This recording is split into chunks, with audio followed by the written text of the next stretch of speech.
जी, तो ministry of climate change and environmental coordination जो है, उन्होंने जो है वो कुछ जॉब्स जो हैं वो अनाउंस कर दी हैं। तो इन जॉब्स पर अप्लाई करने के लिए सबसे अच्छी बात ये है कि आपको किसी भी किस्म की कोई भी फ़ीस जो है वो नहीं देनी है। मतलब कि आप इन जॉब से मुफ़्त में अप्लाई कर सकते हैं। और दूसरी बात ये है कि आप मैट्रिक से लेके मास्टर्स तक जितने भी हैं आप अप्लाई कर सकते हैं। मतलब कि अगर आपके पास मैट्रिक से मास्टर तक कोई भी अगर आपके पास सर्टिफिकेट, डिप्लोमा या डिग्री है तो आप इन जॉब्स पर अप्लाई कर सकते हैं। तो जल्दी से मैं ले चलता हूँ आपको ऐड की तरफ और हम जितनी भी पोस्ट हैं उनको एक-एक करके जो है वो डिस्कस कर लेते हैं। जी, तो सबसे पहली पोस्ट जो है वो है assistant director admin and finance की। अगर एज लिमिट की बात की तो आपकी एज जो है वो 25 से 35 साल होनी चाहिए।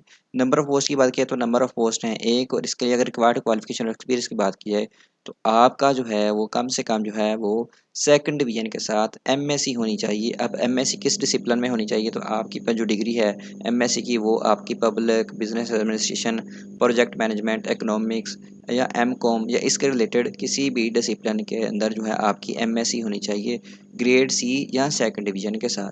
अगर एक्सपीरियंस की बात की तो आपका एक्सपीरियंस जो है वह किसी भी वेल रेपुटेटेड प्राइवेट अदारा या फिर गवर्नमेंट या सेमी गवर्नमेंट अदारे में से आपके जो है वो 2 साल का एक्सपीरियंस होना चाहिए। और एक्सपीरियंस किस फील्ड में होना चाहिए तो आपका एक्सपीरियंस जो है वो एडमिन या फाइनेंस रिलेटेड जो है आपकी जॉब जो है वो होनी चाहिए। उसका एडमिन या जो फाइनेंस रिलेटेड जॉब जो है उसका आपका 2 साल का एक्सपीरियंस जो है वो होना चाहिए। नेक्स्ट जॉब की बात की है तो वो है रिसर्च असिस्टेंट की। अगर इसकी एज लिमिट की बात की है तो आपकी एज जो है 35 साल होनी चाहिए। नंबर ऑफ वैकेंसीज की बात की है तो नंबर ऑफ वैकेंसीज हैं 1 है और इसके लिए अगर रिक्वायर्ड क्वालिफिकेशन और एक्सपीरियंस की बात की है तो आपके पास जो है वो बियोलॉजिकल साइंसेज, एग्रीकल्चर, माइक्रोबायोलॉजी, बायोटेक्नोलॉजी या फिर एनवायरमेंटल बायोलॉजी में से किसी भी फील्ड के अंदर आपके पास बीएस या एमएससी की डिग्री है तो आप जो है इन जॉब से अप्लाई कर सकते हैं। इसके साथ साथ अगर एक्सपीरियंस की बात की है तो आपके पास जो है वो एक्सपीरियंस जो है वो आपका जो है वो वर्किंग होना चाहिए। आपका किसी भी गवर्नमेंट, सेमी गवर्नमेंट या किसी भी प्राइवेट ऑर्गेनाइजेशन के साथ आपका जो है थोड़ा बहुत जो है वो वर्क होना चाहिए। और वर्क किसके रिलेटेड होना चाहिए आपका बायोटेक्नोलॉजी, बायोसेफ्टी या एग्रीकल्चर के रिलेटेड जो है आपका जो है वो एक्सपीरियंस होना चाहिए। नेक्स्ट जॉब की बात की तो वो है इंस्पेक्टर या फिर फील्ड ऑफिसर्स की। अगर इसकी एज लिमिट की बात की तो आपकी एज जो है वह 25 से 35 साल होनी चाहिए। नंबर ऑफ वैकेंसीज़ की बात करूँ तो नंबर ऑफ वैकेंसीज़ जो हैं वो आपकी जो हैं वो 2 हैं।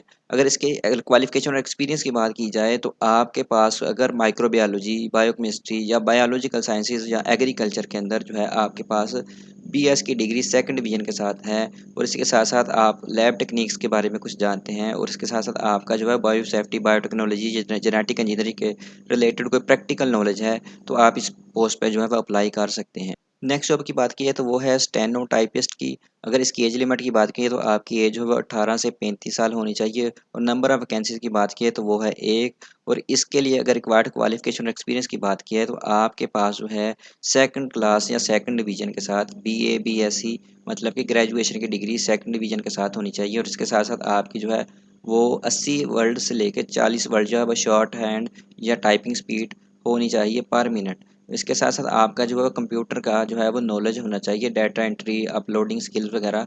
उसके साथ-साथ आपकी उर्दू टाइपिंग स्किल अगर है तो आपको एडिशनल वेटेज दिया जाएगा सिलेक्शन के दौरान। नेक्स्ट जॉब की बात की जाए तो वो है फील्ड असिस्टेंट की। अगर इसकी एज लिमिट की बात की तो आपकी एज जो है वो 18 से 35 साल होनी चाहिए।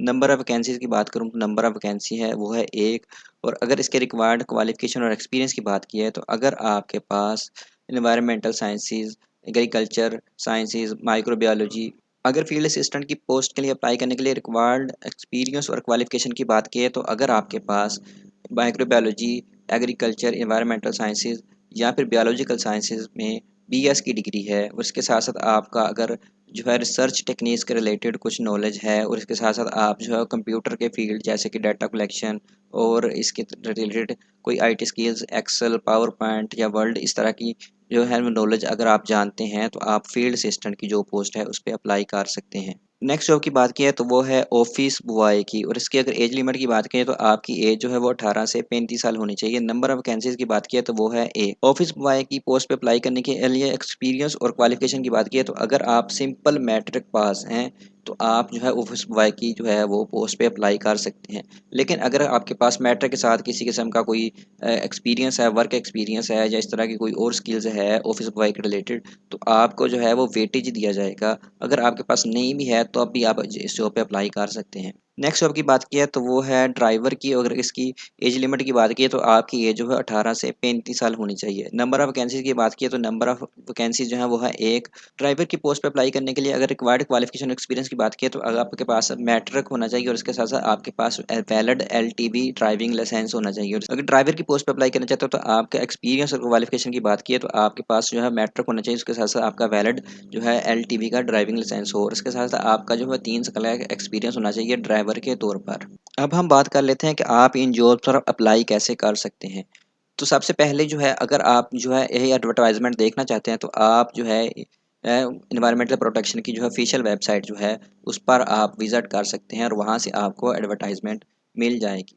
और अगर आप इस जॉब में से किसी भी जॉब पे अप्लाई करना चाहते हैं तो आप जो है वो नेशनल जॉब पोर्टल की जो वेबसाइट है वहाँ पर जाएंगे और ऑनलाइन अप्लाई करेंगे विदिन 15 दिन। और अगर आप अप्लाई करना चाहते हैं तो आप जो है वो नेशनल जॉब पोर्टल की जो वेबसाइट है वहाँ पर जो है वो जाकर जो है आप ऑनलाइन दरख्वास्त जो है वो जमा करवा सकते हैं।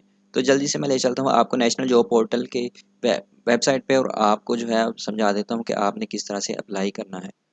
तो जी हम आ गए हैं अपने ब्राउज़र में और यहाँ पे आकर आप जो है वो लिखेंगे नेशनल जॉब पोर्टल या NJPB लिखकर जो है आप क्लिक कर देंगे। तो ये जो है इस वेबसाइट पे जो है आप जाएंगे njp.gov.pk पे और आप जो है वो सर्च करेंगे। सबसे पहले अगर आपका अकाउंट है तो ठीक है, अगर नहीं है तो जो है आप जो है वो साइन इन के बटन पर क्लिक करेंगे। सबसे पहले अगर आपका अकाउंट है तो ठीक है, अगर नहीं है तो आप जो है वो साइन इन के बटन पर क्लिक करेंगे। जैसे आप साइन इन के बटन पर क्लिक करेंगे तो ये आपके पास इस तरह का इंटरफेस शो हो जाएगा। तो सबसे पहले आप जो है अपना CNIC लिखेंगे, उसके बाद आप अपना वैलिड ईमेल एड्रेस लगाएंगे। आपने ईमेल एड्रेस लगाते हुए वही लिखाना है जो आपके पास अपने मोबाइल में चल रहा है, क्योंकि आपको जो है इस आपकी ईमेल पे जो है वो एक लिंक सेंड किया जाएगा। वहाँ पे लिंक पे क्लिक करने के बाद ही आपका अकाउंट एक्टिवेट होगा। उसके बाद आप अपनी मर्ज़ी का 10 करैक्टर का पासवर्ड रखेंगे, उसी पासवर्ड को री एंटर करेंगे और साइन अप के बटन पर क्लिक कर देंगे। जैसे ही आपका अकाउंट बन जाएगा आप लॉगिन के बटन पर क्लिक करेंगे। लॉगिन के बटन पर क्लिक करने के बाद आप अपना CNIC लगाएंगे, उसके बाद जो भी ईमेल आपने लगाई थी अकाउंट बनाते हुए वही ईमेल लगाएंगे और उसके बाद आप अपना पासवर्ड लगाकर जो है वो साइन इन के बटन पर क्लिक कर देंगे। अब जैसे ही आप साइन इन के बटन पर क्लिक करके नेक्स्ट जाएंगे तो आपके सामने जो है वो डैशबोर्ड आ जाएगा जिस पे आप अपनी जो है वो सारी की सारी जो है वो इंफॉर्मेशन प्रोवाइड करेंगे, जिसमें आप अपने फ़ोटोग्राफ, ID कार्ड की फ्रंट और बैक की जो है वो तस्वीर और इसके साथ साथ अपना address, home address, phone number, email address और फादर नेम वगैरह सारा कुछ फिल करेंगे। उसके साथ साथ अपना एक्सपीरियंस और क्वालिफिकेशन, मैट्रिक, इंटर, अगर आपने नेक्स्ट कोई मास्टर्स वगैरह किया हुआ है तो वो सारे के सारी क्वालिफिकेशन एक्सपीरियंस में अपलोड करेंगे और अपनी प्रोफाइल को जो है वो कंप्लीट करेंगे। जैसे ही आप अपनी प्रोफाइल कंप्लीट कर लेंगे तो आप जो है वो इस तरह से नीचे चले जाएंगे। आखिर पर जो है आपको जो है कुछ ऐसे न्यू करके लिखा हुआ जो है वो जॉब्स हैं वो नज़र आएंगी।